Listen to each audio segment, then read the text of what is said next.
Pues trabajo de una manera bastante disciplinada, escribo todos los días, bueno, por lo menos me encierro en el escritorio todos los días, unas 6 horas, a veces 8 horas, ¿no? Depende cómo vaya el trabajo, pero por principio lo hago todos los días, de lunes a sábado, casi como un oficinista. ¿Te resulta fácil concentrarte o te distraen las cosas? Pues depende, las mejores horas para mí son siempre las primeras, ¿no? Cuando comienza el día, esas son las horas más fértiles, ¿no? Las que trabajo mejor. Después ya se me va haciendo un poco cuesta arriba y nunca he podido escribir en las noches, por ejemplo. En las tardes o las noches lo que hago es tomo notas, reviso y preparo un poco el trabajo del día siguiente, ¿no?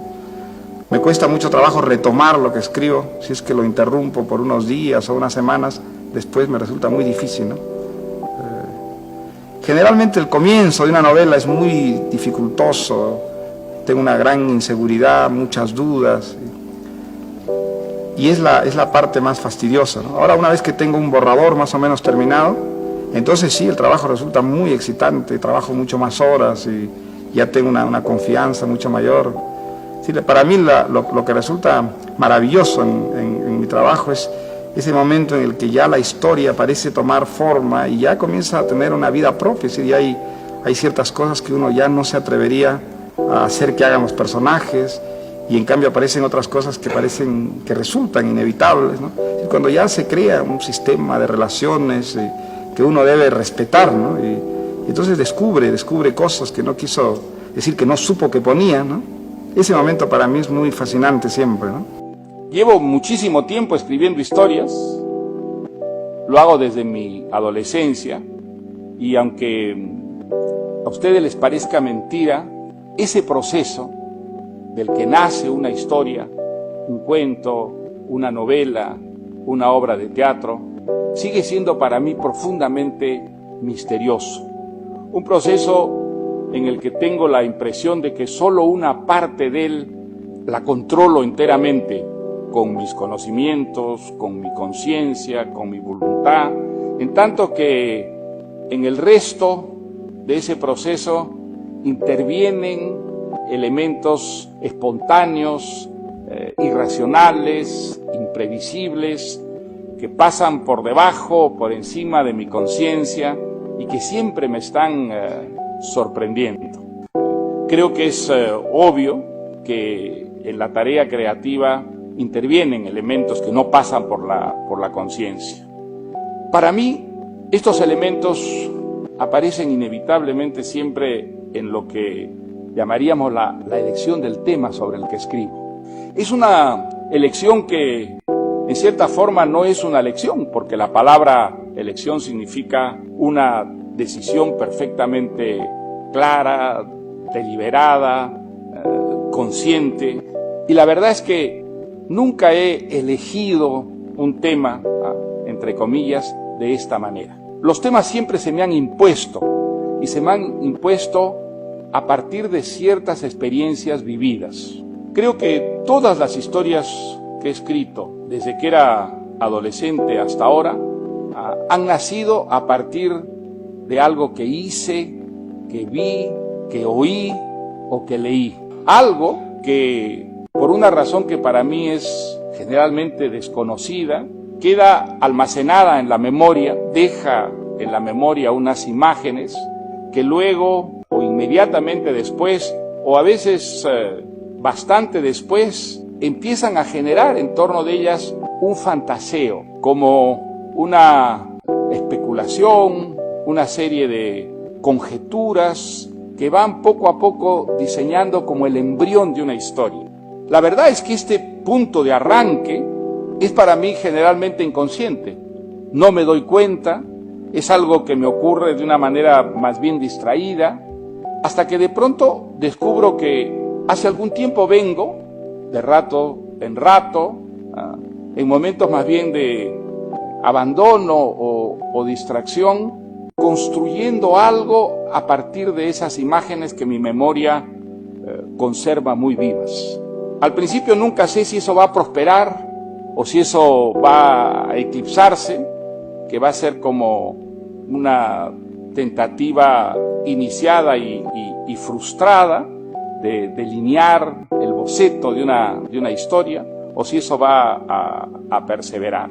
Si persevera, si a lo largo de semanas, meses, ese recuerdo vuelve, o esos recuerdos vuelven y en torno a ellos sigo fantaseando, especulando, hasta tener un embrión, a veces algo extremadamente vago, neblinoso, pero que se podría llamar la semilla de una historia, empiezo a tomar notas, pequeñas fichas, pequeños apuntes, tratando de establecer algunas trayectorias.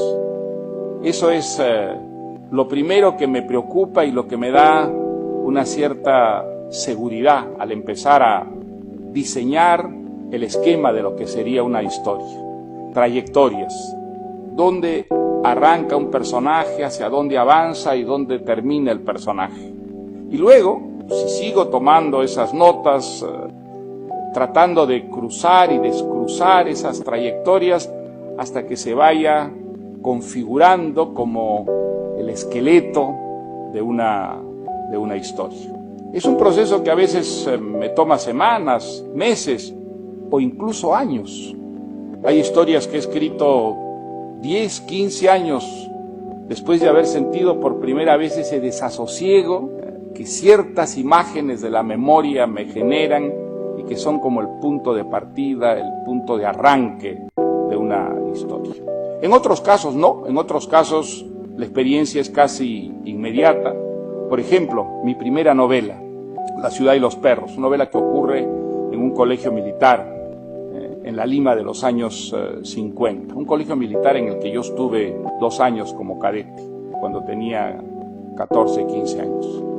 En este caso sí, yo recuerdo desde que entré al Colegio Militar Leoncio Prado, seguramente a los pocos meses de estar allí, en ese internado militar, quise escribir alguna vez una novela inspirada en las cosas que veía, que hacía, que constantemente ocurrían a mi alrededor y que me estaban sorprendiendo, desconcertando, asustando, abriendo a mis ojos un tipo de experiencias que no había tenido nunca antes.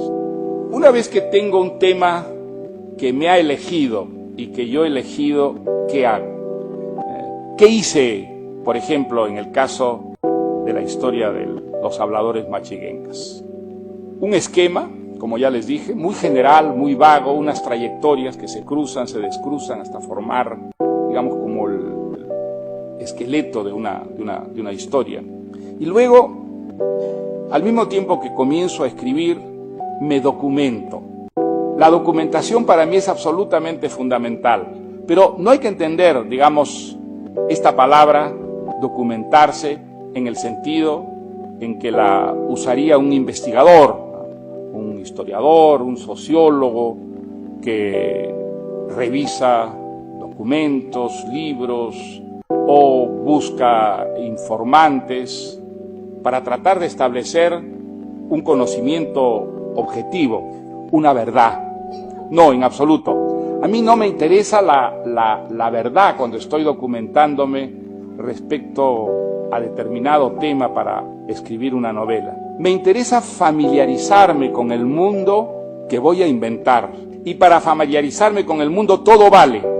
Vale el conocimiento científico, por ejemplo, en el caso de los machiguengas, los trabajos de los etnólogos, de los folcloristas, de los antropólogos que escribieron sobre los machiguengas, las relaciones de algunos misioneros católicos, sobre todo dominicanos, que han trabajado mucho en la zona de la Amazonía donde están los machiguengas, y también los relatos, los cuentos, las leyendas recogidos por folcloristas o por misioneros y traducidos al español para poder entrar un poco en el mundo imaginario, en la religión, en las costumbres, en las creencias de los machiguengas. Esa documentación para mí es muy importante porque constantemente me está suscitando imágenes, ideas que incorporo a la novela. Repito que no es una documentación de tipo científico, no es una documentación que busca establecer una verdad y deslindarla de un error, no, es una documentación para sentir más de cerca aquello que quiero inventar, para irme familiarizando con la manera de ser de ciertas personas que luego van a ser la materia prima de los personajes que voy a inventar.